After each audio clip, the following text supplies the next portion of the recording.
All right, listeners, before we jump into today's podcast, I just want to let you guys know that the Hometown Haunts and Hops Festival is back this year. After a huge success last year at Mayflower Brewery, we are going to be doing our second annual Hometown Haunts and Hops event on September 21st at Mayflower Brewery. The doors will be opening at 1. It'll run till about 7. Our lead guest will be John Kaser, the Crypt Keeper himself. It has been 35 years of Tales from the Crypt, and we're going to celebrate this year with him joining us for autographs and a panel. And beyond that, we're going to have a bunch of other live podcasts. We're going to have a retro video game area. We are going to have Tim Curry's screen-worn Pennywise costume from the original It series. We are going to have haunt-related vehicles such as Ecto-1, Raccoon City Police Cruiser, and even a 1984 Cadillac hearse on site for photo ops. We are going to have exclusive hot sauce, an exclusive action figure, beer releases, vendors. It is going to be a full day of fun at Mayflower Brewery. Tickets start at $25 for that day, but we're also going to be doing some movie showings the Friday night before. We're going to be showing WNUF Halloween Special at Dirty Water Distillery that Friday night, and over at Sour Not Sorry in downtown Plymouth, we're going to be showing Pennywise, the story of It, an award-winning documentary of the making of the original It TV show. So you can find all this information on our website, Inebri-art.com, and you can get your tickets there as well. It'll be a fun day. We had a great time last year. There's going to be food trucks and music, and it's just going to be a whole day to hang out and enjoy everything spooky. So we'll see you there.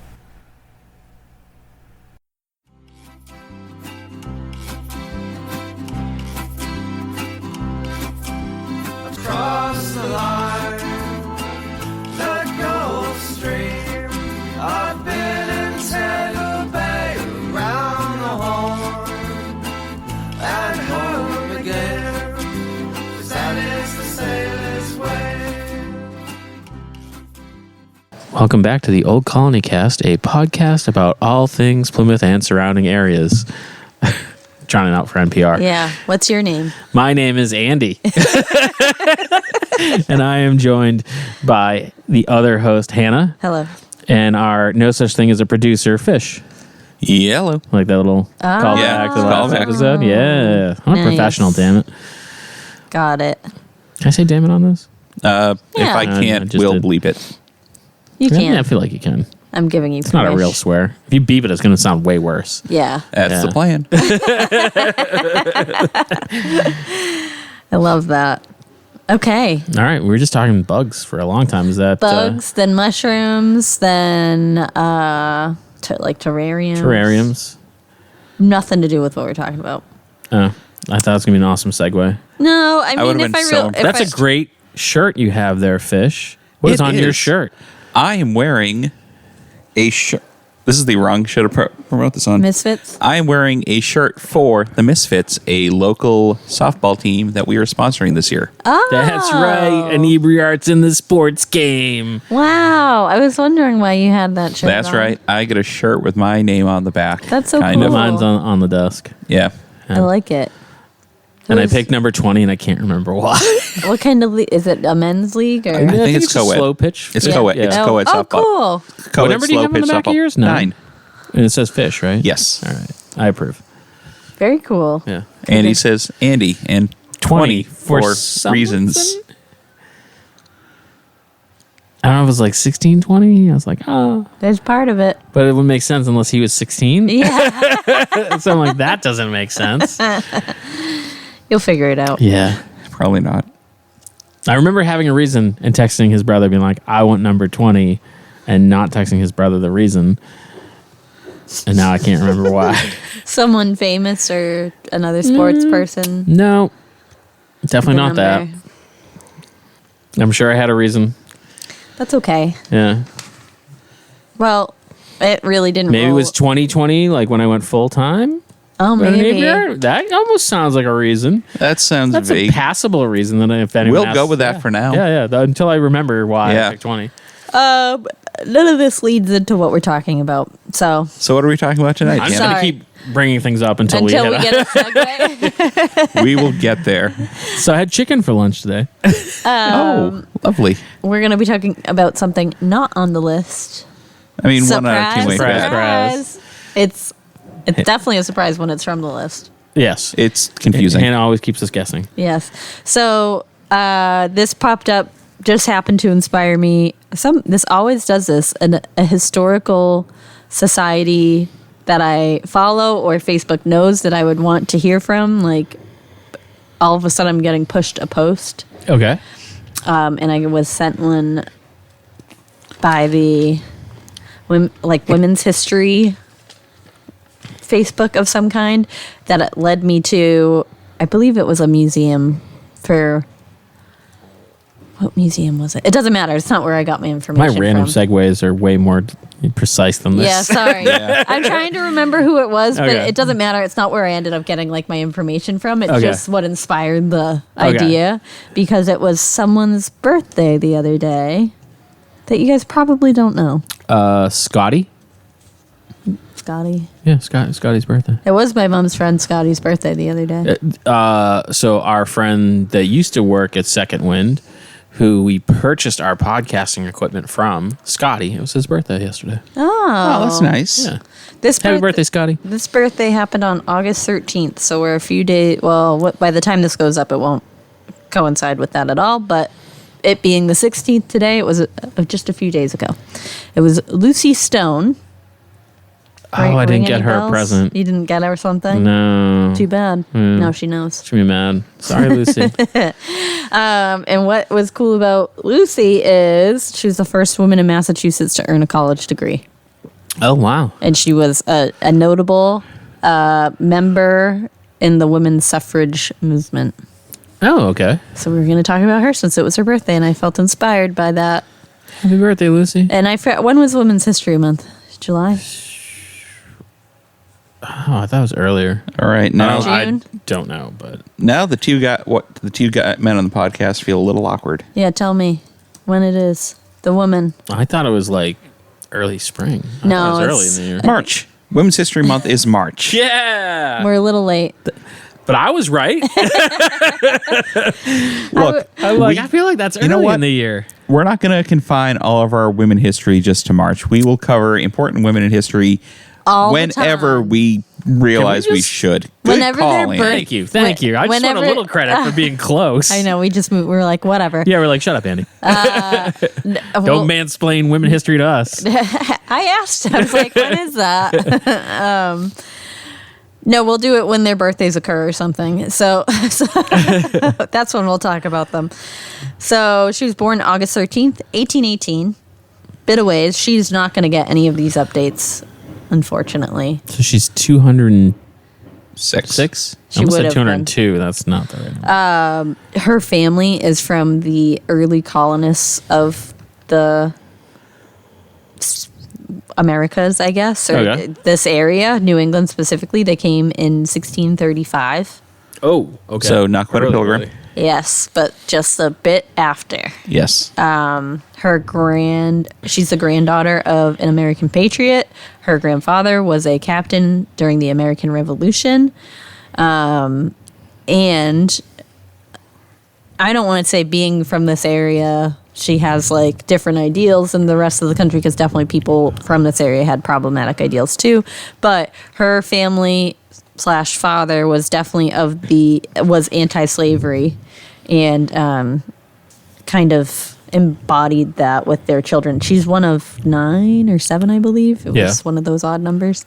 And they were very much of the abolitionist mindset.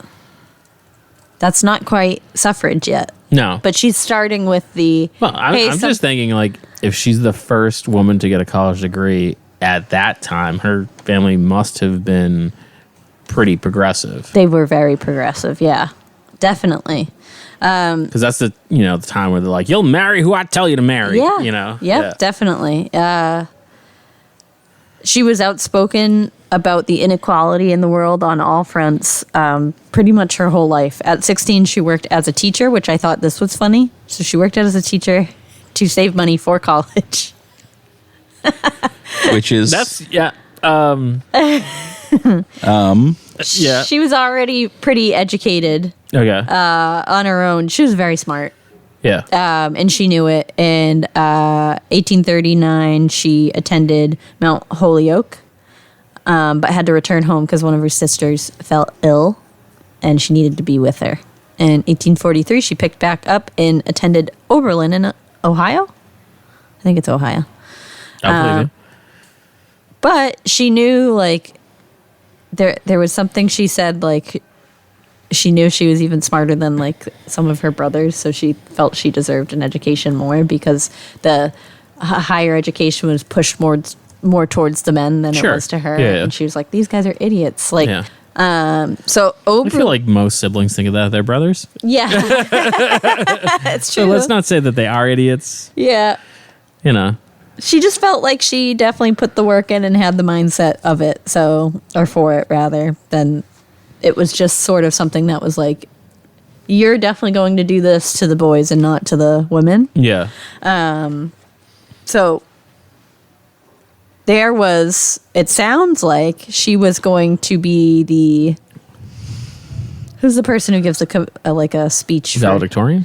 Kinda. So maybe not that, but it said commencement speech, and that's usually the person who, like, they ask Isn't someone that to like come the speak. that's like when they bring in a celebrity that Right. says something really So it was a little confusing, but Oberlin was deciding that she would be the best person. She loved, like, speaking as a profession / like, Yeah. you know, that was what she liked to do. She liked to write speeches. She liked to give speeches. So She did TED Talks.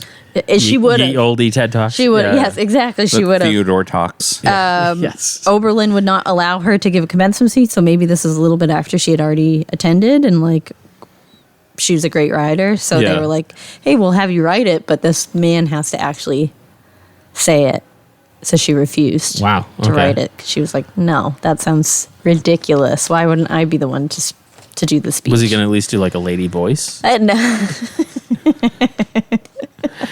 So, little like story. I went and saw the Decemberists, Yeah.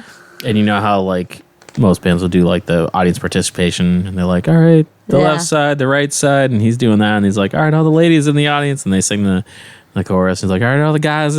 No, he did the guys, and then he's like, "The ladies," and he's like, "All right, then all the guys as ladies," and like all the guys were like, "Ah," like Oh, it was that's super funny. funny. So sorry. No, I love that.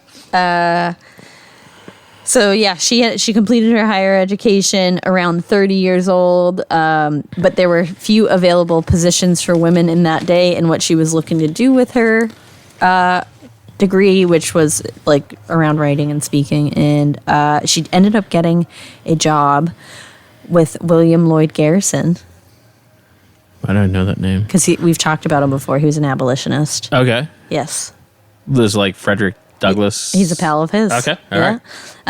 Hired her for the American Anti-Slavery Society, and she would write and deliver speeches all over for years to come.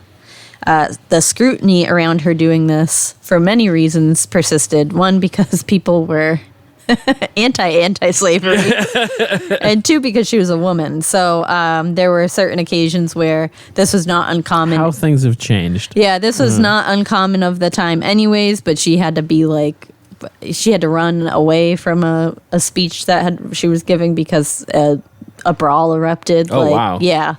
I believe it said there were like a couple occasions where it was very, like, things were getting thrown at her. Hostile. Yeah. That's the word I'm looking for. 1850, she organized the first women's rights convention in Worcester. Her speech was printed in the international press from that, which that's cool. It's global. Yeah. She's on a global level. She would meet her husband not too long after that. His name was Henry Blackwell.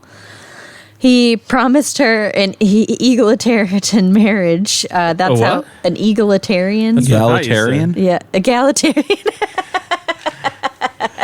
I'm like, what's an eagle? So- All our decisions will be made by our pet eagle. Eagly. Squawk once for yes and twice for no.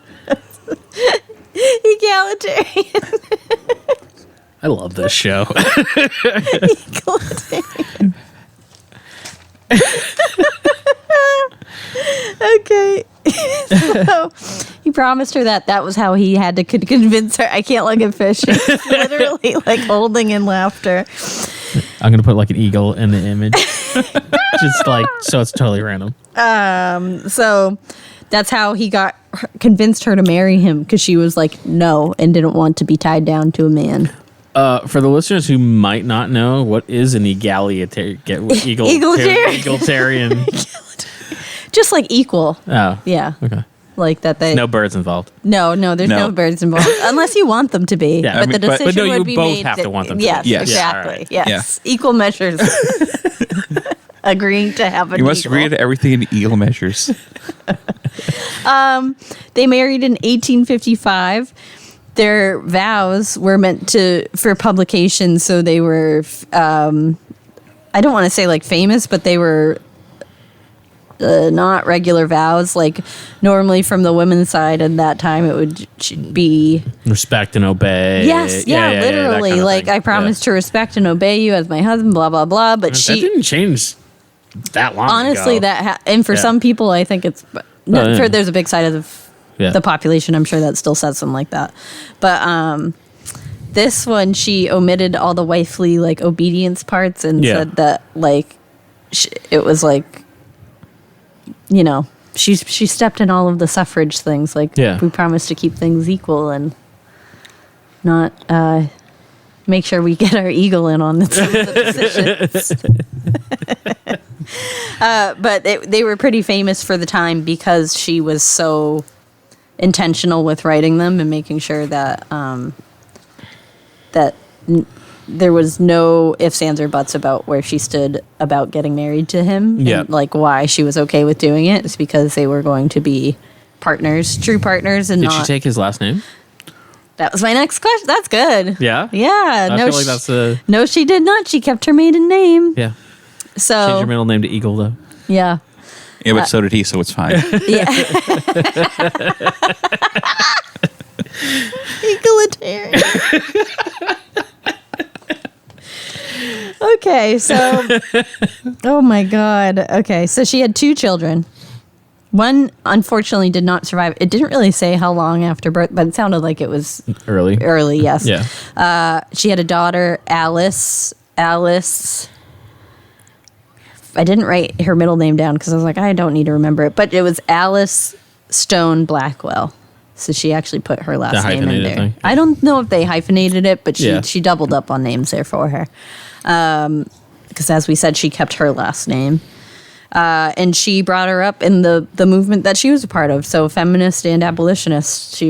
She just brought her along with her. She became a pretty crucial part in I feel like most parents do that. yes. You know. But luckily, her daughter did not disband from that movement Yeah. or like maybe reject it. She was part of a very important reconciliation of the suffrage movement that happened many years later in her mom's like later life, because at one point, I feel like we haven't talked about this or maybe described it, the movement was split in two because there was one side that was happy with only white women getting the right, and the other part that It was was like, no, we said women. women. Yeah. Yes. So Yeah. that was a big deal. Just a heads up. Eagles still can't vote. No, Eagles. Lucy was on the obviously all women should be Yeah. able to vote. Yeah. So I loved this part. In 1858, she refused to pay property taxes because it was taxation without representation for her. Oh, interesting. Yes. Didn't work out for her. Yeah, I mean, They seized everything. Yeah. I mean, I was gonna say I've seen a lot of like TikTok videos being like, I don't need a license. You know? Yeah. They impounded her belongings and sold it. They did not take her house, but they did take belongings that were worth up to the amount that was owed. So, 1869, they moved to Boston after several years of establishing the suffrage movements just out of state in several different areas. She served as on the executive committee of American Equal Rights Association. Still pretty heavy in the abolitionist work. And she was actually one of the main voices in breaking apart the suffrage movement because of that issue with the 14th and 15th Amendment. She formed the American Women's Suffrage Association, which is what the breakoff was. Not to be confused with. Oh, it's like the women's suffrage, Suffrages. like I don't Yeah. but it was different from the big one. Not to be confused with. It's literally the same women word, of America just, for suffrage Andy. or something. We know how this works. Yeah, I know. That's why I kind of said it. So it's literally like Yeah. one letter out of the way or something. In 1879, she did attempt to register to vote, but was removed from the Rules. roll. Yeah, because rolls. Yeah, because she didn't use her husband's last name, Oh, even though she legally did not have her husband's last name. interesting. Isn't it? So to me, is there like a rat over there? Do you hear that? No, there's someone's taping. something Oh, out in the I was hallway. like, what is that? Just, It's a rat taping stuff out in the hallway. So, to me, that means that there was someone very spiteful within the offices that enrolled people to vote. Wait. The people in charge are spiteful against people trying to change things? Yeah, Get out. because how would they Gasp. even know? Do you know what I mean? Oh, I mean, because... It's probably a small enough area that But it's also like she's obviously So well known. Yeah, she's well known enough, Yeah. right? But for them to see that and be like, "Oh, we know that's not Yeah. there Well, was." that's the thing, like, it sounds intentional. she, right? yeah, Oh, of it's the kind course, of thing yeah, where yeah. she is public enough that it's easier to notice her doing it than Yeah, it would yeah, be yeah. if you did. Whoever the Yeah. random other Yeah. woman in the group is that maybe is Exactly. under the same. Yes, the less publicly visible ones. Yes. can probably get away with it because no one's looking for them. Yes, but so she couldn't vote, even though there were. So in Massachusetts at that time, there was not for certain elections. It was legal for women to vote in. Yeah. Not all, but just for certain. Just the ladies' ones. elections.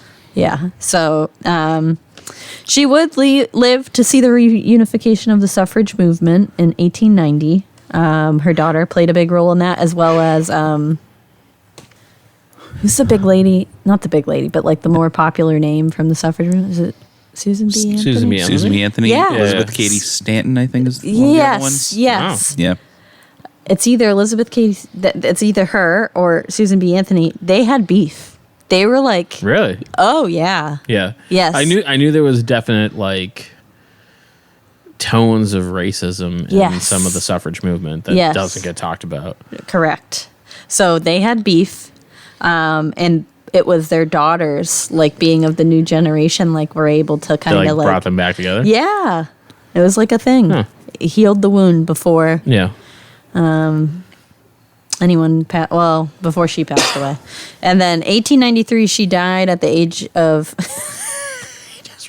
I just wrote the year. She was 75. I wrote the year again. I believe she was 75. And she earlier in that year she was still giving speeches up until then. She gave a Wow. speech. Yeah, she gave a speech I believe 6 months prior to her passing. Pretty cool, huh? Yeah. A lot of that is from womenshistory.org. Again, not from that Facebook post I saw. They didn't post that, but it inspired me to go look for a nice article about her, and they had the best one. And she sounds like a very cool lady. Yeah. Oh, yeah. She had her stuff together I and bet you the knew- majority of men hated her. the bits about her and her husband just sounded so funny because Yeah. it was just But But it just seemed like I even know. Especially the part about the eagle. I thought that was crazy. Well, that was very funny. But like I even know women today that are just very like confident and strong, and they put people off because they come across as right.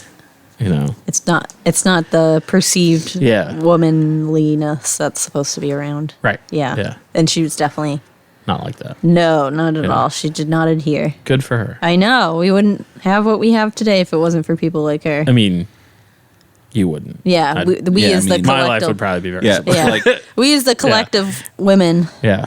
Yep. You are the collective women. I mean, it is you and two white guys. No, I mean collective women outside of this building in existence in the U.S. Well, there's women in this building too. Sure. Yeah. They count.